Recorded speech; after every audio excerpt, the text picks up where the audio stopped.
ನನ್ನ ಫೇಲ್ಯೂರ್ನೇ ಜಾಸ್ತಿ ನೋಡೋದು ನಮ್ಮ ಅಪ್ಪ ಅಮ್ಮ. ಸೊ ಸಕ್ಸಸ್ ಅಂತ ಎಲ್ಲ ನೋಡಿರಲಿಲ್ಲ. ಸಕ್ಸಸ್ನ ಫಸ್ಟ್ ಸ್ಟೆಪ್ ಅವರಿಗೆ ಒಂದು ತೋರಿಸ್ಬೇಕಾಗಿತ್ತು. ಸೊ ಈ ಮೂಲಕ ಅವರಿಗೆ ತೋರಿಸಿದ್ದೀನಿ. ಕರ್ಲಿ ಹೇರ್ ಇರಬೇಕಿತ್ತು, ಡ್ಯಾನ್ಸ್ ಚೆನ್ನಾಗಿ ಬರಬೇಕಾಗಿತ್ತು. ಅದೇ ನಿಮ್ಗೆ ಕೇಳ್ತಿದ್ರಲ್ಲ ಫ್ಲಾಟಿಂಗ್ ಅದು ಅಂತಲ್ಲ.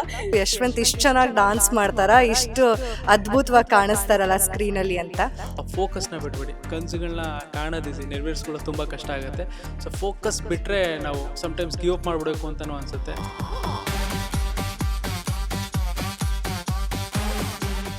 ನಮಸ್ಕಾರ, ನೀವು ನೋಡ್ತಾ ಇದ್ದೀರಾ ಫಿಲ್ಮಿ ಬೀಟ್ ಕನ್ನಡ. ನಾನು ಚಂದನ. ನಾವಿವತ್ತು ಒಂದು ಸ್ಪೆಷಲ್ ಗೆಸ್ಟನ್ನ ಇಂಟರ್ವ್ಯೂ ಮಾಡ್ತಿದ್ದೀವಿ ಅಂದರೆ ಅದು ತಪ್ಪಾಗಲ್ಲ ಅನ್ಸುತ್ತೆ ಬಹುಶಃ. ಯಾಕಂದರೆ ಇಷ್ಟು ದಿನ ಇದೇ ಜಾಗದಲ್ಲಿ ಕೂತು ಅವರು ನಿಮ್ಮೆಲ್ರಿಗೂ ನಮಸ್ಕಾರ, ನೀವು ನೋಡ್ತಿದ್ದೀರಾ ಫಿಲ್ಮಿ ಬೀಟ್ ಕನ್ನಡ, ನಾನು ಯಶವಂತ್ ಅಂತ ಹೇಳಿ ಇಂಟ್ರೊಡಕ್ಷನ್ ಕೊಡ್ತಾ ಇದ್ರು. ಇವತ್ತು ನಮ್ಮದೇ ಚಾನೆಲ್ನಲ್ಲಿ ಅವರು ಕೂತು ಇವತ್ತು ಆಲ್ಬಮ್ ಸಾಂಗ್ ಬಗ್ಗೆ ಮಾತಾಡ್ತಿದ್ದಾರೆ. ಅಂದರೆ ಲಾಂಚ್ ಆಗ್ತಾ ಇದ್ದಾರೆ ಹೀರೋ ಆಗಿ. ಸೊ ಬನ್ನಿ ಅವ್ರನ್ನ ಮಾತಾಡ್ಸೋಣ. ನಂಗಂತೂ ಸಿಕ್ಕಾಪಟ್ಟೆ ಪ್ರೌಡ್ ಫೀಲಿಂಗ್ ಇದೆ. ನಮ್ಮ ಫಿಲ್ಮಿ ಬೀಟ್ನ ಪ್ರತಿಭೆ ಇವತ್ತು ದೊಡ್ಡ ಮಟ್ಟಕ್ಕೆ ಬೆಳೀತಿದ್ದಾರೆ ಅಂತ ಹೇಳಿ. ಸೊ ಯಶವಂತ್ ಅವರೇ, ಹೇಗ್ ಫೀಲ್ ಆಗ್ತಾ ಇದೆ? ಲೋಗೋ ಈ ಫಿಲ್ಮ್ ಬಿಟ್ ಬಂತು ಅಂತಂದ್ರೆ ನಮಸ್ತೆ, ನೀವು ನೋಡ್ತಾ ಇದ್ರ ಫಿಲ್ಮ್ ಬಿಟ್ ಕನ್ನಡ, ನಾನು ಯಶವಂತ್ ಅನ್ಬೇಕು ಅನಿಸ್ತಾ ಇದೆ. ಎಸ್, ಬಹಳ ಖುಷಿ ಆಯ್ತು. ಇವತ್ತು ನನ್ನದೇ ಫಿಲ್ಮ್ ಬಿಟ್ ಚಾನಲ್ ನಲ್ಲಿ ನಾನು ಇಂಟರ್ವ್ಯೂ ಕೊಡ್ತಾ ಇರೋದು ಬಹಳ ಖುಷಿ ಆಗ್ತಾ ಇದೆ. ಅಂಡ್ ನನ್ನ ಕಲೀಗ್ ಚಂದನ್ ಅವ್ರು ನನಗೆ ಕ್ವಶನ್ ಕೇಳ್ತಾ ಇರೋದು ಇನ್ನ ಖುಷಿ ಆಗ್ತಾ ಇದೆ. Thank you so much. ತುಂಬಾ ಖುಷಿ ಆಗ್ತಾ ಇದೆ. ಒಂದಷ್ಟು ವರ್ಷಗಳಿಂದ ಒಂದಷ್ಟು ಏನೋ ಒಂದು ಮಾಡಬೇಕು ಅಂತ ಅನ್ಕೊಂಡಾಗ ಫಸ್ಟ್ ಟೈಮ್ ಈ ಥರದ್ದಾದಾಗ ಒಂದು ಎಕ್ಸೈಟ್ಮೆಂಟ್ ಇದೆ, ಒಂದು ಸದ್ಯಕ್ಕೆ ಖುಷಿ ಇದೆ. ಓಕೆ, ಈಗ ಅಂದ್ರೆ ಆಲ್ಬಮ್ ಸಾಂಗ್ ಮಾಡ್ಬೇಕಂತ ಹೇಳಿ ಸಾಕಷ್ಟು ವರ್ಷದಿಂದ ಸೈಕಲ್ ಹೊಡಿತಿದ್ರಿ ಅಂಡ್ ತುಂಬಾ ಹಿಂದೆ ಅದ್ರ ಬಗ್ಗೆ ರಿಸರ್ಚ್ ಮಾಡಿದ್ರಿ. ಕಾಸ್ಟ್ಯೂಮ್ಸ್ ಆಗಿರ್ಬೋದು, ಲಿರಿಕ್ಸ್ ಆಗಿರ್ಬೋದು, ಪ್ರತಿಯೊಂದನ್ನು ಕೂಡ ಅದನ್ನ ನಾವು ಆಸ್ ಎ ಕೊಲೀಗ್ ನೋಡಿದೀವಿ. ಸೊ ಹೇಗೆ ಟಾಪ್ ನಾಚ್ ಸುಂದರಿನೇ ಯಾಕೆ ವೈ ನಾಟ್, ಅಂದ್ರೆ ನಿಮ್ಮ ಮೇಲೆ ನಿಮ್ಗೊಂದು ಹಾಡನ್ನ ಬರ್ಕೊಂಡು ಒಂದು ಮಾಸ್ ಆಗಿ ಕಮರ್ಷಿಯಲ್ ಆಗಿ ಎಂಟ್ರಿ ಕೊಡದೆ ಯಾಕೆ ಟಾಪ್ ನಾಚ್ ಸುಂದರಿ ಅಂತ? ಮಾಸು ಕಮರ್ಷಿಯಲ್ ಎಂಟ್ರಿ ಅಂತ ಬಂದಾಗ ಅಲ್ಲಿ ಸ್ವಲ್ಪ ಹೆಂಗಾಗುತ್ತೆ ಅಂತಂದ್ರೆ ಪರ್ಫಾರ್ಮೆನ್ಸ್ ಓರಿಯೆಂಟೆಡ್ ಕಮ್ಮಿ ಆಗುತ್ತೆ. ಬಿಕಾಸ್ ಇಲ್ಲಿಂದ ಇನ್ನೊಂದೇನೋ ಮಾಡ್ತಿದ್ದೀನಿ ಅಂತಂದ್ರೆ ಒಂದು ಪರ್ಫಾರ್ಮೆನ್ಸ್ ಇದ್ರೆ ಚೆನ್ನಾಗಿರುತ್ತೆ ಅಂತ ಅನಿಸ್ತು. ಸೊ ಮಾಸ್ ಅದು ಇದು ಅಂತಂದ್ರೆ ಸ್ವಲ್ಪ ಬಿಲ್ಡಪ್ಸ್ಗಳು ಜಾಸ್ತಿ ಆಗುತ್ತೆ, ವಾಕಿಂಗ್ ಮೂವ್ಮೆಂಟ್ ಅಷ್ಟೇ ಕಾಣುತ್ತೆ. ಆಂಕರ್ ಇಂದ ಇನ್ನೊಂದೇನೋ ಮಾಡ್ತಿದ್ದೀನಿ ಅಂತಂದ್ರೆ okay, is A good performer ಅಂತ ಜನ ಹೇಳಬೇಕಾಗಿತ್ತು. ಸೊ ಹಂಗಾಗಿ ಅಲ್ಪ ಸ್ವಲ್ಪ ಡ್ಯಾನ್ಸ್ಗಳೆಲ್ಲ ಮಾಡ್ತಾ ಇದ್ದೆ. ಸೊ ಆ ಡ್ಯಾನ್ಸಿಂಗ್ ಸ್ಕಿಲ್ಸ್ಗಳನ್ನ ಶಾರ್ಪ್ ಮಾಡಿಕೊಂಡು ಅದನ್ನ ಸ್ವಲ್ಪ ಅದ್ರ ಮೂಲಕನೇ ಹೋಗೋಣ ಅಂತ ಅನ್ಕೊಂಡು ಶುರು ಮಾಡಿದಾಗ ಒಂದು ಒಳ್ಳೆ ಬೀಟ್ ಇರೋ ಸಾಂಗ್ಗೆ ಹೋಗೋಣ ಅಂತ ಅನ್ನಿಸ್ತು. ಸೊ ಯಾವ ಸಾಂಗು ಹೆಂಗ್ ಮಾಡಿದ್ರೆ ಚೆನ್ನಾಗಿರುತ್ತೆ ಅಂತ ಅನ್ಕೊಂಡಾಗ ಒಂದಷ್ಟು ಟೀಮ್ ಒಟ್ಟಿಗೆ ಒಂದಷ್ಟೆಲ್ಲ ಡಿಸ್ಕಸ್ ಮಾಡಿದ್ವಿ. ಸೊ ಅವಾಗ ಒಂದು ಟಾಪ್ ನಾಚ್ ಅನ್ನೋ ಒಂದು ಹುಕ್ ಹೊಳೆಯುತ್ತೆ. ಆ ಹುಕ್ ಮೇಲೆ ಹೋಗೋಣ ಅಂತ ಅನ್ಕೊಂಡಾಗ ಸೊ ಟಾಪ್ ನಾಚ್ ಸುಂದ್ರಿ ಅಲ್ಲಿಂದ ಜರ್ನಿ ಶುರುವಾಗುತ್ತೆ. ಅಂಡ್ ನಾವು ನಿಮ್ಮನ್ನ ತುಂಬಾ ಇಯರ್ಸ್ ಇಂದ ನೋಡ್ತಿರೋದ್ರಿಂದ ನಮಗೆ ಗೊತ್ತು ನೀವು ಎಷ್ಟು ಸ್ಟ್ರಗಲ್ ಮಾಡಿದೀರಾ, ಹಾಗೆ ಎಷ್ಟು ಇದ್ರ ಬಗ್ಗೆ ಡಿಸ್ಕಸ್ ಮಾಡಿದೀರಾ, ಎಷ್ಟು ಇದಕ್ಕೋಸ್ಕರ ಕನ್ಸುಗಳನ್ನ ಕಟ್ಟಿದೀರಾ ಅಂತ ಹೇಳಿ. ಯೂಶಲ್ ಆಗಿ ಒಂದು ಸಾಂಗ್ ನ ಬರಿಬೇಕಾದ್ರೆ ಅದರಲ್ಲಿ ಮಿಸ್ಟೇಕ್ಸ್ ಆಗತ್ತೆ, ಅದನ್ನ ಮತ್ತೆ ತಿದ್ದುತ್ತಾರೆ, ಮತ್ತೆ ಬರೀತಾರೆ, ಈ ತರ ಎಲ್ಲ ಆಗ್ತಾ ಇತ್ತು. ಅದನ್ನ ನಾವು ಕಣ್ಣಾರೆ ನೋಡಿದೀವಿ. ಸೊ ಈ ಲಿರಿಕ್ಸ್ ನ ಆಯ್ಕೆ ಮಾಡ್ಕೊಳಕ್ಕೆ ಅಥವಾ ಇದು ಇದು ಸಖತ್ತಾಗಿದೆ, ಇದನ್ನ ಹೋಗ್ಬೋದು ಅನ್ನೋದಕ್ಕೆ ಕಾರಣ ಏನಾದ್ರೂ ಇತ್ತಾ, ಅಥವಾ ಫಸ್ಟೇ ಹೀರೋಯಿನ್ ನ ಹುಡುಕೊಂಡು ಆಮೇಲೆ ಇದಕ್ಕೆ ಅವ್ರಿಗೆ ಸೆಟ್ ಆಗುತ್ತೆ ಅಂತ ಹೇಳಿ ಬರ್ದಿದ್ದ, ಹೇಗೆ? ಇಲ್ಲ ಫಸ್ಟ್ ಸಾಂಗ್ ಮೇಲೆ ತುಂಬಾ ವರ್ಕ್ ಮಾಡಿದ್ ನಾವು. ಯಾಕಂದ್ರೆ ಟಾಪ್ ನಾಚ್ ಅನ್ನೋ ಒಂದು ಹುಕ್ ಏನ್ ಬರುತ್ತೆ, ಆ ಹುಕ್ ಟ್ರೆಂಡ್ ಆಯ್ತು ಅಂತಂದ್ರೆ ಚೆನ್ನಾಗಿರುತ್ತೆ ಅಂತ. ಯಾಕಂದ್ರೆ ಒಂದು ಆಲ್ಬಮ್ ಸಾಂಗ್ ಅಂತ ಬಂದ್ರೆ ಏನಾದ್ರೂ ಒಂದು ಸಮಥಿಂಗ್ ಸ್ಪೆಷಲ್ ಇರಬೇಕು, ಅವಾಗ ಆಲ್ಬಮ್ ಸಾಂಗಿಗೆ ಒಂದು ಕಳೆ ಇರುತ್ತೆ. ಸೊ ಇವಾಗ ರೀಲ್ಸ್ ಜಮಾನ ಆಗಿರೋದ್ರಿಂದ ಎಲ್ಲರೂ ಹುಕ್ ಮೇಲೆ ಕಾನ್ಸಂಟ್ರೇಟ್ ಜಾಸ್ತಿ ಮಾಡ್ತಿದ್ದಾರೆ. ಸೊ ನನಗೂ ಒಂದು ಬ್ಯಾಂಗ್ ಆಗಿ ಎಂಟ್ರಿ ಕೊಡಬೇಕು ಅಂತ ಅಂದಾಗ ಹುಕ್ ಚೆನ್ನಾಗಿದ್ರೆ ಚೆನ್ನಾಗಿರುತ್ತೆ. ಪರ್ಫಾರ್ಮೆನ್ಸ್ ಹೆಂಗೋ ಮಾಡ್ತಾ ಇದ್ವಿ, ಅದ್ರಲ್ಲಿ ಒಂದು ಹುಕ್ ಇಟ್ಕೊಳ್ಳೋಣ ಅಂತ ಅನ್ನಿಸ್ತಾ ಇತ್ತು. ಸೊ ಹಂಗಾಗಿ ಫಸ್ಟ್ ಹುಕ್ ಮೇಲೆ ಕೆಲಸ ಮಾಡಿದ್ವಿ. ಒಂದಷ್ಟು ಲೈನ್ಸ್ಗಳೆಲ್ಲ ಚೇಂಜ್ ಆಗ್ತಾ ಹೋಯ್ತು. ಕೆಲವು ಸ್ಟಾರ್ಟಿಂಗ್ಗೆ ಬಿಕ್ನಾಸಿ ಬಾಳಲ್ಲಿ ಅಂತ ಬರುತ್ತೆ, ಕೆಲವರೇ ಬೇಡ ಹಂಗೆ ಹಿಂಗೆ ಅಂತೆಲ್ಲ ಒಂದು ಅನ್ಸಿದ್ದಿದೆ. ಬಟ್ ಅದು ಏನಕ್ಕೆ ಬರುತ್ತೆ ಅಂತಂದ್ರೆ ಕಾನ್ಸೆಪ್ಟ್ ನೋಡಿದ್ರೆ ಗೊತ್ತಾಗುತ್ತೆ. ಕಾನ್ಸೆಪ್ಟ್ ಮೇಲೆ ವರ್ಕ್ ಮಾಡಕ್ ಸ್ಟಾರ್ಟ್ ಮಾಡಿದಾಗ ಆ ಲೈನ್ ಆಯ್ತು. ಆ ಲೈನ್ ಎಲ್ಲ ಆದ್ಮೇಲೆ ಕಂಪ್ಲೀಟ್ ಟೀಮ್ ಸೆಟ್ ಆಯ್ತು. ಸೊ ಹೀರೋಯಿನ್ ಅಂತ ನಮಗೆ ನಾನು ನೋಡಿದ್ದೆ ಲಾಸ್ಟ್ ಅಲ್ಲಿ. ಅಂದ್ರೆ ಯಾರನ್ನ ತಗೋಣ, ಹೆಂಗೆ ಏನು ಅಂತ ಅನ್ಕೊಂಡಾಗ ಒಂದಷ್ಟು ಆಪ್ಷನ್ಸ್ ಗಳೆಲ್ಲ ಹುಡುಕಿದ್ವಿ. ಯಾಕಂದ್ರೆ ಇನ್ಸ್ಟಾಗ್ರಾಮ್ ಅಲ್ಲಿ ಒಂದಷ್ಟು ರೀಲ್ಸ್ ಗಳು ಬಂದಾಗ ಕೆಲವೊಂದು ಸೇವ್ ಮಾಡಿ ಇಟ್ಕೊಂಡಿದ್ದೆ, ಓಕೆ ಹಿಂಗಾಗತ್ತೆ ಅಂತ. ಬಟ್ ಸಮಥಿಂಗ್ ಏನಾದ್ರೂ ಒಂದು ಯೂನಿಕ್ ಆಗಿ ಕಾಣ್ಬೇಕಾಗಿತ್ತು, ನನ್ನ ಟೈಟಲ್ಗೆ ಜಸ್ಟಿಸ್ ಕೊಡ್ಬೇಕಾಗಿತ್ತು. ಸೊ ಹಂಗಾಗಿ ಟಾಪ್ ನಾಚ್ ಅಂದ್ರೆ ಹೆಂಗಿರ್ಬೇಕು ಅನ್ನೋ ನನ್ನ ಚಿಕ್ಕ ಇಮ್ಯಾಜಿನೇಷನ್ ಇತ್ತಲ್ಲ, ಆ ನಿಮ್ಮ ಇಮ್ಯಾಜಿನೇಷನ್ ತಕ್ಕಂತೆ ಹೀರೋಯಿನ್ ಇದಾರೆ ಅಂತ, ಕರ್ಲಿ ಹೇರು, ವೆರಿ ಫೇರು. ಹಂಗ್ ಹುಡುಕಿದೀವಿ ಅಂತ. ಯಾಕಂದ್ರೆ ಸುಮಾರು ಜನ ಕರ್ಲಿ ಹೇರ್ಸ್ ಎಲ್ಲ ಇರುತ್ತೆ, ಬಟ್ ನನಗೆ ಏನೇನ್ ಬೇಕಾಗಿತ್ತು ಕ್ವಾಲಿಟೀಸ್ ಅಂದ್ರೆ ಕರ್ಲಿ ಹೇರ್ ಇರ್ಬೇಕಿತ್ತು. So first of all dance ಚೆನ್ನಾಗಿ ಬರ್ಬೇಕಾಗಿತ್ತು. ಸೊ ಅದೆಲ್ಲ ಚೆನ್ನಾಗಿ ಬಂತು ಅಂತಂದ್ರೆ ಓಕೆ, ಆ ಒಂದು ಕ್ಯಾಮ್ರಾ ಪ್ರೆಸೆನ್ಸ್ ಚೆನ್ನಾಗಿರ್ಬೇಕಾಗಿತ್ತು. So first of all dancing ಚೆನ್ನಾಗಿ ಬಂತು ಅಂತಂದ್ರೆ, ಯಾಕಂದ್ರೆ ಮತ್ತೆ ಅದಕ್ಕಿನ್ನ ಅವರಿಗೆ ಟ್ರೈನ್ ಅಪ್ ಮಾಡಿ ಲೇಟ್ ಆಗುತ್ತೆ ಅಂತಂದ್ರೆ ಡ್ಯಾನ್ಸ್ ಚೆನ್ನಾಗಿ ಬರುತ್ತಾ ಫಸ್ಟ್ ಅವ್ರಿಗೆ ಕೇಳಿದ್ರೆ ಡ್ಯಾನ್ಸ್ ಬರುತ್ತಾ ಅಂತ ಭರತನಾಟ್ಯಂ ಕಲಾವಿದೆ ಅಂದ್ರು. ಸರಿ ಅಂದ್ಬಿಟ್ಟು ಅಲ್ಲಿಗೆ ಫಿಕ್ಸ್ ಆಗಿ ಓಕೆ ಅಂತ ಅವರಿಗೆಲ್ಲ ಅಪ್ರೋಚ್ ಮಾಡಿ ಲಾಸ್ಟಿಗೆ ಅವ್ರನ್ನ ಫೀಚರ್ ಮಾಡಿದ್ವಿ. ನೀವು ಇಷ್ಟು ಟೈಮ್‌ನಲ್ಲಿ ಮುಗಿಸ್ತೀನಿ ಅಂತ ಹೇಳಿ ಎಕ್ಸ್ಟ್ರಾ ಟೈಮ್ ತಗೊಂಡು ಹೀರೋಯಿನ್‌ನ ಎಕ್ಸ್ಟ್ರಾ ಟೈಮ್ ಇರಿಸ್ಕೊಂಡು ಪ್ರಾಕ್ಟೀಸ್ ಮಾಡ್ಸಿದ್ರಂತಲ್ಲ ಆ ಸ್ಟೋರಿ ಹೇಳಿ? ಇಲ್ಲ, ಇಲ್ಲ. ಆ ಥರದ್ದೆಲ್ಲ ಏನಿಲ್ಲ. ಒಂದ್ ಟೈಮ್ ಇತ್ತು. ಈ ಟೈಮಲ್ಲಿ ಮಾಡೋಣ ಅಂತ ಅನ್ಕೊಂಡಾಗ ಸೊ ಹೀರೋಯಿನ್ ಹೇಳ್ತಾ ಇದ್ರು. ಅವ್ರು ಕೆ.ಆರ್. ಪುರಮಿಂದ ಬರೋರು. ನಮಗೆ ಆರ್.ಆರ್. ನಗರದಲ್ಲಿ ಕ್ಲಾಸ್ ಇರೋದು. ಸೊ ಹಂಗಿದ್ದಾಗ ಏನಾಯ್ತು, ಹೆಂಗ್ ಬರೋದು ಏನು ಅಂತೆಲ್ಲ ಇತ್ತು. ಸೊ ಒಂದು 3 ಡೇಸ್ ಯಾಕಂದ್ರೆ ಅವ್ರು ಆಲ್ರೆಡಿ ಡ್ಯಾನ್ಸರ್ ಆಗಿದ್ರಿಂದ ಸೊ ಹೇಳ್ಕೊಟ್ರೆ ಬೇಗ ಕಲಿತಾರೆ. ಎಕ್ಸ್‌ಪ್ರೆಷನ್ ವೈಸು ಬೇಗ ಬಂದ್ಬಿಡುತ್ತೆ. ಜಾಸ್ತಿ ಟೈಮ್ ತಗೊಳಲ್ಲ ಅನ್ನೋ ಕಾರಣಕ್ಕೆ ಅದೇ ನಿಮ್ಗೆ ಹೇಳಿದ್ನಲ್ಲ, ಆ ಥರ ಕ್ವಾಲಿಟೀಸ್ ಇತ್ತು ಅಂದ್ರೇನೆ ತಗೋಬೇಕು ಅಂತ. ಆ ಕ್ವಾಲಿಟಿ ಇತ್ತು. ಸ್ಟಾರ್ಟಿಂಗ್ ಒಂದು 2 ಡೇಸ್ ಪ್ರಾಕ್ಟೀಸ್ ಮಾಡಿದ್ವಿ. ಅದಾದ್ಮೇಲೆ ಇನ್ನ ಶೂಟಿಂಗ್ ನಾಳೆ ಹೋಗ್ಬೇಕು ಅನ್ನೋ ಟೈಮಲ್ಲಿ 2 ದಿವಸ 4ಕ್ಕೆ ದಿವಸ ಪ್ರಾಕ್ಟೀಸ್ ಮಾಡಿದ್ದು. ಅವ್ರು ರೆಡಿ ಆಗ್ಬಿಟ್ರು. ಸೊ ಅಲ್ಲಿಂದ ರೆಡಿ ಆಗೋಯ್ತು ಶೂಟ್‌ಗೆ. ಇನ್ನ ನಿಮ್ ಪೇರೆಂಟ್ಸ್ ಎಷ್ಟು ಪ್ರೌಡ್ ಆಗಿದ್ದಾರೆ. ಅದ್ರಲ್ಲೂ ನಿಮ್ಮ ತಂದೆ ತಾಯಿ ಇಬ್ರು ಬಂದಿದ್ರು ಇವತ್ತು. ನಿಮ್ ತಂದೆ ಸ್ಟೇಜ್ ಮೇಲೆ ಕೂಡ ಬಂದಿದ್ರು. ಸೊ ಮಗನ್ನ ತುಂಬಾ ಸಪೋರ್ಟ್ ಮಾಡ್ತಿದ್ದಾರೆ ಫಸ್ಟ್ ಇಂದಾನುನು. ಸೊ ಅವ್ರ ಸಪೋರ್ಟ್ ಎಷ್ಟ್ರ ಮಟ್ಟದಲ್ಲಿತ್ತು, ಹಾಗೆ ಅವ್ರು ಇವತ್ತು ಸ್ಟೇಜ್ ಮೇಲೆ ಬಂದು ಮಗನ್ನ ಒಂದು ಆಲ್ಬಮ್ ಲಾಂಚ್ ಅಲ್ಲಿ ಭಾಗಿಯಾಗಿದ್ದು ನಿಮ್ಗೆ ಎಷ್ಟು ಪ್ರೌಡ್ ಫೀಲಿಂಗ್ ಇದೆ ಅಂಡ್ ಅವ್ರಿಗೆ ಎಷ್ಟು ಪ್ರೌಡ್ ಫೀಲಿಂಗ್ ಇದೆ? ಪ್ರತಿ ಸಲನೂ ನನ್ನ ಫೇಲ್ಯೂರ್‌ನೇ ಜಾಸ್ತಿ ನೋಡೋದು ನಮ್ಮ ಅಪ್ಪ, ಅಮ್ಮ. ಸೊ ಸಕ್ಸಸ್ ಅಂತ ಎಲ್ಲೂ ನೋಡಿರ್ಲಿಲ್ಲ. ಸಕ್ಸಸ್‌ನ ಫಸ್ಟ್ ಸ್ಟೆಪ್ ಅವರಿಗೆ ಒಂದು ತೋರಿಸ್ಬೇಕಾಗಿತ್ತು. ಸೊ ಈ ಮೂಲಕ ಅವರಿಗೆ ತೋರಿಸಿದ್ದೀನಿ. ಆ್ಯಂಡ್ ಪ್ರತಿ ಸಲನೂ ನಾನೇನಾದ್ರೂ ಮಾಡಿದಾಗ ಪ್ರತಿ ಟೈಮಲ್ಲೂ ಕೂಡ ನನಗೆ ಸಪೋರ್ಟ್ ಮಾಡ್ತಾರೆ.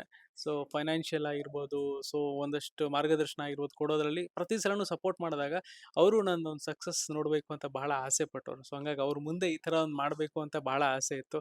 ಸೊ ಇವತ್ತು ನೆರವೇರಿದೆ. I am very happy. Okay. ಇನ್ನ ಡಾನ್ಸ್ ವಿಚಾರಕ್ ಬಂದ್ರೆ ಸಾಕಷ್ಟು ಜನಕ್ಕೆ ಶಾಕ್ ಆಗಿದ್ದು, ಯಶ್ವಂತ್ ಇಷ್ಟ್ ಚೆನ್ನಾಗಿ ಡಾನ್ಸ್ ಮಾಡ್ತಾರಾ? ಇಷ್ಟು ಅದ್ಭುತವಾಗಿ ಕಾಣಿಸ್ತಾರಲ್ಲ ಸ್ಕ್ರೀನಲ್ಲಿ ಅಂತ. ಅಂದ್ರೆ ನಮ್ಮ ಫಿಲ್ಮಿ ಬೀಟ್ ವೀಕ್ಷಕರು ನೋಡಿದ್ದಾರೆ ಎಷ್ಟು ಅದ್ಭುತವಾಗಿ ನೀವು ಸ್ಕ್ರೀನಲ್ಲಿ ಕಾಣಿಸ್ತೀರಾ ಅಂತ. ಬಟ್ ಡಾನ್ಸ್ ಅಂತ ಬಂದಾಗ ಅದು ಒಂದು ಸಿನಿಮ್ಯಾಟಿಕ್ ಸ್ಟೈಲಲ್ಲಿ ತೆಗಿಬೇಕು. ಅದಕ್ಕೆ ಆದಂತಹ ಒಂದಷ್ಟು ಸೆಟಪ್ಸ್ ಬೇಕು ಅಂತಂದಾಗ ಎಷ್ಟು ಮೆಂಟಲಿ ಪ್ರಿಪೇರ್ ಆಗಿದ್ರಿ? ಅಂಡ್ ಡಾನ್ಸ್‌ಗೆ ಎಷ್ಟು ಫೋಕಸ್ ಮಾಡಿ ಅಂದ್ರೆ ತುಂಬಾ ಎಫರ್ಟ್ಸ್ ಹಾಕಿ ಕಲ್ತ್ರಿ ಅನ್ನೋದು? ಸೊ ಈ ಸರ್ಪ್ರೈಸ್ ಇರ್ಬೇಕಿತ್ತು ಅಂತ. ಯಾಕಂದ್ರೆ ಎಲ್ರೂ ನನ್ನನ್ನ ಒಬ್ಬ ಆಂಕರ್ ಆಗಿ ನೋಡಿರ್ತಾರೆ. ಚೆನ್ನಾಗಿ ಮಾತಾಡ್ತಾನೆ ಅನ್ನೋದು ಮಾತ್ರ ನೋಡಿರ್ತಾರೆ. ಸೊ ಹಂಗಿದ್ದಾಗ ಈ ತರ ಒಂದು ಕೊಟ್ಟಾಗ ಸ್ವಲ್ಪ ಅವ್ರಿಗೂ ಸರ್ಪ್ರೈಸ್ ಆಗಿರುತ್ತೆ. ಅವ್ರಿಗೊಂದು ವಾವ್ ಫೀಲ್ ಮೂವ್‌ಮೆಂಟ್ ಬರುತ್ತೆ. ಪ್ರತಿ ಸಲನೂ ಆ ಒಂದು ವಾವ್ ಮೂವ್‌ಮೆಂಟ್ ಅಂತ ಕ್ರಿಯೇಟ್ ಆಗ್ಬೇಕು ಅಂತಾನೆ ವರ್ಕ್ ಮಾಡ್ತಾ ಇರ್ತೀವಿ. ಸೊ ಹಂಗಿದ್ದಾಗ ಆ ತರ ಇತ್ತು ಅಂದ್ರೆ ಚೆನ್ನಾಗಿರುತ್ತೆ. ಹಂಗಾಗಿ ಸ್ಕಿಲ್ಸ್‌ಗಳು ಆದ್ರೆ ನಾನು ಪಕ್ಕಾ ಟ್ರೈನ್ಡ್ ಡ್ಯಾನ್ಸರ್ ಅಲ್ಲ. ಸೊ ಯಾವ್ದಾರ ಅವಾಗವಾಗ ನಮ್ಮ ಆಫೀಸಲ್ಲಿ ನಡೆಯುವಂತ ಕೆಲವೊಂದು ಈವೆಂಟ್‌ನಲ್ಲಿ ಡ್ಯಾನ್ಸ್ ಮಾಡ್ತಾ ಇದ್ವಿ. ಅದು ಬಿಟ್ರೆ ಸ್ಕೂಲ್ ಡ್ಯಾನ್ಸ್‌ಗಳು ಆ ಟೈಮಲ್ಲಿ ಡ್ಯಾನ್ಸ್ ಮಾಡ್ತಾ ಇದ್ವಿ ಅಷ್ಟೇ. ಸೊ ಹಂಗಾಗಿ ಇದಕ್ಕೆ ಈ ತರ ಒಂದು ಸ್ಟೆಪ್ ಓರಿಯೆಂಟೆಡ್ ಡ್ಯಾನ್ಸ್ ಓರಿಯೆಂಟೆಡ್ ಹೋಗ್ಬೇಕು ಅಂತ ಅಂದಾಗ ಒಂದಷ್ಟು ದಿನಗಳ ಕಾಲ ಪ್ರಾಕ್ಟೀಸ್ ಮಾಡ್ಕೊಂಡು ಇದ್ದಂತ ಡ್ಯಾನ್ಸಿಂಗ್ ಸ್ಕಿಲ್ಸ್‌ಗಳನ್ನ ಮತ್ತೆ ಶಾರ್ಪ್ ಮಾಡ್ಕೊಂಡು ಸೊ ಈ ತರ ಹುಕ್ ಮೂವ್‌ಮೆಂಟ್ ಅಂತ ಬಂದಾಗ ಚೆನ್ನಾಗಿರ್ಬೇಕು ಅನ್ನೋ ಕಾರಣಕ್ಕೆ ಆ ತರ ಡ್ಯಾನ್ಸ್ ಪ್ರಾಕ್ಟೀಸ್ ಮಾಡಿದ್ದು. ಓಕೆ. ನಿಮ್ ತರ ಸಾಕಷ್ಟು ಜನ ಕನ್ಸ್‌ಗಳನ್ನ ಕಟ್ಟಿರ್ತಾರೆ. ಆದ್ರೆ ಪೂರೈಸ್ಕೊಳ್ಳೋದ್ರಲ್ಲಿ ಎಲ್ಲೋ ಒಂದ್ ಕಡೆ ಬ್ಯಾಕ್‌ಲಾಗ್ ಆಗ್ತಾರೆ. ಯಾಕಂತ ಹೇಳಿದ್ರೆ ಸಾಕಷ್ಟು ಜನಕ್ಕೆ ಡ್ರೀಮ್ಸ್‌ನ ಹೇಗ್ ಫುಲ್‌ಫಿಲ್ ಮಾಡ್ಕೋಬೇಕು ಅಂತ ಗೊತ್ತಿರಲ್ಲ. ಕಮಿಟ್ಮೆಂಟ್ಸ್ ಇರ್ಬೋದು, ನಿಮ್ ಸಾಂಗ್‌ನಲ್ಲೇ ತೋರಿಸಿರುವಂತದ್ದು. ಸೊ ಇದನ್ನೆಲ್ಲ ನೋಡ್ತಿದ್ರೆ ಇವಾಗ ಕೂತಿರುವಂತಹ ಯಂಗ್‌ಸ್ಟರ್ಸ್‌ಗೆ ಅಥವಾ ಆಸೆಗಳನ್ನ ಇಟ್ಕೊಂಡಿರುವಂತಹ ಯಂಗ್‌ಸ್ಟರ್ಸ್‌ಗೆ ಏನ್ ಹೇಳ್ತೀರಾ? ಹಾಗೆ ನಿಮ್ದೇ ಪ್ರೊಫೆಷನಲ್ಲಿ ತುಂಬಾ ಜನ ಮೀಡಿಯಾಗ್ ಮೊದಲನೇ ಹೆಜ್ಜೆ ಇಡದೇ ನಾನು ಆಕ್ಟರ್ ಆಗ್ಬೇಕಂತ ಹೇಳಿ. ಸೊ ಅವರಿಗೆಲ್ಲ ಏನ್ ಹೇಳ್ತೀರಾ? ಪ್ರತಿಯೊಬ್ರು ನೀವು ಹೇಳ್ದಂಗೆ ಒಂದಷ್ಟು ಆಸೆಗಳು ಹೊತ್ಕೊಂಡೆ ಒಂದಷ್ಟು ಕೆಲಸ ಮಾಡುವಂಥದ್ದು. ಪ್ರತಿ ಸಲನೂ ನಮ್ಗೆ ಗಿಲ್ಟ್ ಕಾಡಬಾರ್ದು ಯಾವತ್ತು. ಸೊ ನಾನೇನೋ ಒಂದು ಆಸೆ ಇಟ್ಕೊಂಡ್ ಬಂದಿದ್ದೆ, ಬೇರೆ ಏನೋ ಕೆಲಸ ಮಾಡ್ತಿದ್ದೀನಿ ಅಂತ. ಸೊ ಫೋಕಸ್ ಆ ಕಡೆ ಇರ್ಲಿ. ಜೀವನ ಮಾಡಕ್ಕೆ ಒಂದು ಕೆಲಸ ಬೇಕು, ಕೆಲಸ ಮಾಡ್ತಾ ಇರಿ.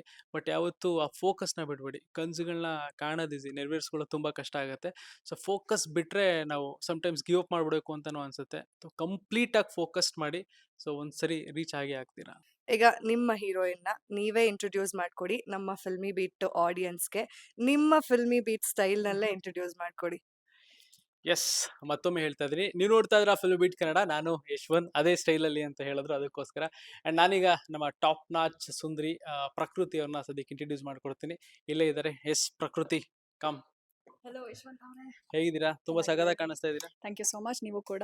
ಅವಾಗಿಂದ ಹೇಳಿರ್ಲಿಲ್ಲ ನಮ್ಮ ಚಾನಲಲ್ಲಿ ಹೇಳ್ತಾ ಇದ್ದೀನಿ. Well thank you so much. ನೀವು ಯೆಸ್. ಕೂಡ. ಫಸ್ಟ್ ನಾನು ಬಂದಾಗ ಹ್ಮ್. ಅಪ್ರೋಚ್ ಮಾಡಿದಾಗ ಹೆಂಗಿತ್ತು? So hmm. ಇವತ್ತು ಅವ ಲಾಂಚ್ ಹ್ಮ್. ಜನಗಳ ಒಂದು ರಿಯಾಕ್ಷನ್, ಹ್ಮ್. ಚಪ್ಪಾಳೆ ನೋಡಿದಾಗ ಹೆಂಗ್ ಅನಿಸ್ತು? ಫಸ್ಟ್ ಡೇಗೂ ಈ ಡೇಗೂ? ಫಸ್ಟ್ ಡೇಗೂ ಈ ಡೇಗೂ ಕಂಪೇರ್ ಮಾಡೋದಾದ್ರೆ ತುಂಬಾ ಡಿಫ್ರೆನ್ಸ್ ಇದೆ. ಬಿಕಾಸ್ ಸ್ಟಾರ್ಟಿಂಗಲ್ಲಿ ನೀವು ಕೇಳಿದಾಗ ಡೌಟ್ ಇತ್ತು. ಓಕೆ ಇವ್ರು ನಿಜವಾಗ್ಲೂ ಮಾಡ್ತಾರಾ? ಬಿಕಾಸ್ ಪರಿಚಯ ಇರಲಿಲ್ಲಲ್ಲ. ಸೊ ಹೇಗೆ ಟೀಮ್ ಹೆಂಗಿರತ್ತೆ ಅನ್ನೋದೊಂದು ಡೌಟ್ ಇತ್ತು. ನನಗೂ ಕೂಡ ಸ್ವಲ್ಪ ಭಯ ಇತ್ತು. ಓಕೆ ಮಾಡ್ಬೋದಾ ಏನು ಅಂತೆಲ್ಲ. ಹೋಗ್ತಾ ಹೋಗ್ತಾ ನಿಮ್ಮ ಹಾರ್ಡ್ ವರ್ಕ್ ನೋಡಿ, ಎಂಟೈರ್ ಟೀಮ್ ಹಾರ್ಡ್ ವರ್ಕ್ ನೋಡಿ ನನಗೆ ಖುಷಿ ಆಯಿತು. ಫೈನಲಿ ಸೆಟ್ ಡೇ ಬಂತು. ಎಲ್ಲ ಶೂಟ್ ಎಲ್ಲ ನಡಿಬೇಕಾದ್ರೆ ಸಿಕ್ಕಾಪಟ್ಟೆ ಖುಷಿ ಆಯಿತು. ಅಲ್ಲೇ ನನಗೆ ಆಲ್ಮೋಸ್ಟ್ ಸ್ಯಾಟಿಸ್ಫ್ಯಾಕ್ಷನ್ ಸಿಕ್ಕಿತ್ತು. ಇಲ್ಲಿ ಇವತ್ತು ರಿಲೀಸ್ ಮಾಡಿದಾಗ ಒಳ್ಳೊಳ್ಳೆ ಕಾಂಪ್ಲಿಮೆಂಟ್ಸ್ ಕೇಳಿ ನನಗೆ ತುಂಬ ಖುಷಿ ಆಯಿತು. So I am satisfied. Okay. ಈ ಸಾಂಗ್ ಸಕ್ಕತ್ತಾಗಾದ್ಮೇಲೆ ಮತ್ತೆ ನೀವು ನಮ್ಮ ಕೈಗೆ ಸಿಗ್ಲಿಲ್ಲ ಅಂತಂದ್ರೆ ಹೆಂಗೆ ನಿಮ್ಮನ್ನ ಕಾಂಟ್ಯಾಕ್ಟ್ ಮಾಡೋದು? ಖಂಡಿತ ಸಿಗ್ತೀನಿ. ಯಾಕೆ ಸಿಗಲ್ಲ? ಎಸ್. ಯೆಸ್. ಇವಾಗ ಒಂದು ಕಾನ್ಫಿಡೆನ್ಸ್ ಬಂದಿರುತ್ತೆ. ನೆಕ್ಸ್ಟ್ ಪ್ರಾಜೆಕ್ಟು ವಿತೌಟ್ ಏನೇ ಸ್ಕ್ರಿಪ್ಟ್‌ಗಳು ಹೇಳ್ದೆ, ಸಾಂಗ್ ಏನು ಕೇಳಿಸ್ದೆ, ಬನ್ನಿ ಮಾಡೋಣ ಅಂತಂದ್ರೆ ಆರ್ ಯು ರೆಡಿ? ನಂಬಿಕೆ ಇದೆ. ಖಂಡಿತ ಬರ್ತೀನಿ. ಯೆಸ್. ಸೊ ಈ ಪ್ರಮೋಷನ್ಸ್, ಈ ಪ್ರೋಗ್ರಾಮ್ಸ್ ಒಂದಷ್ಟು ಜನ ನಮ್ಮ ಮೀಡಿಯಾ ಪೀಪಲ್ಸ್, ನಮ್ಮ ಫ್ರೆಂಡ್ಸ್‌ಗಳೆಲ್ಲ ಬಂದು ಪ್ರಶ್ನೆಗಳು ಮಾಡಿದಾಗ, ಕೇಳಿದಾಗ ಹೆಂಗಿದೆ? ಆ ಒಂದು ಎಕ್ಸೈಟ್‌ಮೆಂಟ್ ಇರುತ್ತಲ್ಲ. ಏನ್ ಕೇಳ್ತಾರೋ ಏನೋ ಅಂತ. ಅದೇ ಎಕ್ಸೈಟ್ಮೆಂಟ್ ಅನ್ನೋದ್ಕಿಂತ ನನಗೆ ಭಯ. ಓಕೆ ಏನ್ ಕೇಳ್ತಾರೋ ಇವರು ಅಂತ. ಕೆಲವು ನಾಟಿ ಕ್ವೆಶ್ಚನ್ಸ್ ಕೇಳಿದ್ರು ಅವಾಗ. ಬಟ್ ಏನ್ ಎನಿವೆ ಕೇಳಿದ್ರು? ಅದೇ ಈಗ ನಿಮ್ಗೆ ಕೇಳ್ತಿದ್ರಲ್ಲ ಫ್ಲರ್ಟಿಂಗ್ ಅದು ಇದು ಅಂತೆಲ್ಲ. So it was fun with everybody here. ಖುಷಿ ಆಯ್ತು. ಎಲ್ಲದು ಚೆನ್ನಾಗಿ ಹೋಗ್ತಾ ಇದೆ. I am happy. ಯೆಸ್. ನಾನು ನಿಮಗೆ ಕೇಳ್ಬೇಕು. ನೀವೆಲ್ಲರಿಗೂ ಇಂಟರ್ವ್ಯೂ ಮಾಡ್ತಿರ್ತೀರಾ. ಈಗ ನಾನು ಇಂಟರ್ವ್ಯೂ ಮಾಡ್ಬೇಕು ನಿಮ್ನ. ಹೆಂಗ್ ಅನ್ಸ್ತು ನಿಮಗೆ entirely? Entirely I am very happy. ನಾನು ಏನು ಅನ್ಕೊಂಡಿದ್ದೆ ಅದನ್ನ ಮತ್ತೆ ಇಲ್ಲಿ ಬಿಗ್ ಸ್ಕ್ರೀನಲ್ಲಿ ನೋಡಿದಾಗ ಯೆಸ್, ಅಷ್ಟು ದಿನಗಳಿಂದ ಪಟ್ಟಿದ್ದ ಕನಸು ಇವಾಗ ನನ್ನ ಕಣ್ಮುಂದೆ ನೋಡ್ತಿದ್ದೀನಿ ಅಂತ. ಸೊ ಏನೇನೆಲ್ಲ ಅನ್ಕೊಂಡಿದ್ದೆ ಎಲ್ಲವೂ ಕೂಡ ಆಗಿದೆ. ಆ್ಯಂಡ್ ನನ್ನ ಒಂದು ಚಾನಲ್ ಫಿಲ್ಮಿ ಬೀಟ್ ಚಾನಲ್ ಮೂಲಕ ಒಂದು ರೆಕಗ್ನೈಸೇಷನ್ ಸಿಕ್ಕಿತ್ತು. ಸೊ ಅದೇ ಚಾನಲ್ ಮೂಲಕ ನಾನು ನನ್ನ ಸಾಂಗ್ ಬಗ್ಗೆ ಮಾತಾಡ್ತಾ ಇರೋದು ನನಗೆ ಬಹಳ ಖುಷಿ ಆಗ್ತಾ ಇದೆ. ಆ್ಯಂಡ್ ನಮ್ಮ ಟಾಪ್‌ನ ಸುಂದರಿನ ಇಂಟ್ರೊಡ್ಯೂಸ್ ಮಾಡ್ತಾ ಇರೋದು ಬಹಳ ಖುಷಿ ಆಗ್ತಾ ಇದೆ. Thank you. ಮತ್ತೆ ಇನ್ನೊಂದಷ್ಟು ಪ್ರಾಜೆಕ್ಟ್‌ಗಳು ಮಾಡೋಣ. ಖಂಡಿತ ಆಗೋ. ಯೆಸ್. ಥ್ಯಾಂಕ್ ಯು ಸೊ ನಮ್ಮ ಮಚ್. ಫಿಲ್ಮಿ ಬೀಟ್ ಟೀಮ್‌ಗೆ ಒಂದ್ಸರಿ ಹೇಳ್ಬಿಡಿ ಯಾರ್ಯಾರೆಲ್ಲ. ಯಾರೆಲ್ಲ ಇನ್ನೂ ಸಾಂಗ್ ನೋಡಿಲ್ವೋ ಈ ಕೂಡಲೇ ಹೋಗಿ ಯಶ್ ಮ್ಯೂಸಿಕ್ ಯೂಟ್ಯೂಬ್ ಚಾನಲಲ್ಲಿ ನಮ್ಮ ಸಾಂಗನ್ನು ನೋಡಿ ಸಪೋರ್ಟ್ ಮಾಡಿ ಅಂತ ಕೇಳ್ಕೊಡ್ತೀನಿ. ಹಾಗೆ ನಿಮ್ಮ ಲೈಫಿನ ಟಾಪ್ ನಾಚ್ ಸುಂದರಿ ಯಾರು ಅಂತ ನೀವು ಕಮೆಂಟ್ ಮಾಡಬೇಕು. ಈಗಲೇ ಯಶ್ ಮ್ಯೂಸಿಕ್ ಚಾನಲ್‌ಗೆ ಹೋಗಿ ಟಾಪ್ ನಾಚ್ ಸುಂದರಿ ಸಾಂಗ್‌ನ ನೋಡಿ. ಸಾಂಗ್ ಸಿಕ್ಕಾಪಟ್ಟೆ ಇಷ್ಟ ಆಯಿತು ಅಂದರೆ ಶೇರ್ ಮಾಡಿ. ಇನ್ನೂ ಸಖತ್ತಾಗಿದೆ ಅಂತಂದರೆ ಹುಕ್ ಸ್ಟೆಪ್ ಮಾಡಿ ನನಗೆ ಯಶ್ ಮ್ಯೂಸಿಕ್ ಚಾನಲ್‌ಗೆ ಟ್ಯಾಗ್ ಮಾಡಿ. ಇಲ್ಲ ಆಂಕರ್ ಯಶ್ವಂತ್‌ಗೆ ಟ್ಯಾಗ್ ಮಾಡಿ. ಸೊ ಮತ್ತೆ ಈ ಮೈಕ್‌ನ ನಾನು ಚಂದನ್ ಅವ್ರಿಗೆ ಕೊಡ್ತಾ ಇದ್ದೀನಿ. And thank you so much Yashwant ಅವರೇ ಹಾಗೆ ಪ್ರಕೃತಿ ಅವರೇ. ಸೊ ನಮ್ಮ ಚಾನಲಿಂದ ನಿಮಗೆ ಸಿಕ್ಕಿರುವಂತಹ ರೆಕಗ್ನೈಸೇಷನ್ ಈಗ ದುಪ್ಪಟ್ಟಾಗಿದೆ. ಇನ್ನು ಅದು ಸಮುದ್ರದಂತೆ ಹರಡಿ ನಿಮ್ಮ ಎಲ್ಲ ಕನಸುಗಳು ಆದಷ್ಟು ಬೇಗ ಈಡೇರಲಿ ಅಂತ ನಮ್ಮ ಫಿಲ್ಮಿ ಬೀಟಿಂದ ನಿಮಗೆ ಹಾರೈಸ್ತಾ ಇದ್ದೀವಿ. And thank you so much ಇಷ್ಟೊತ್ತು ನಮ್ಮ ಜೊತೆ ಮಾತಾಡಿದ್ದಕ್ಕೆ. Thank you so much. Thank you so much. ನಮ್ಮ ಫಿಲ್ಮ್ ಬೀಟ್ ನಮ್ಮ ಪ್ರೇಕ್ಷಕರು ನೋಡಿ, ಹಾರೈಸಿ, ಪ್ರೋತ್ಸಾಹಿಸಿ. Thank you so much.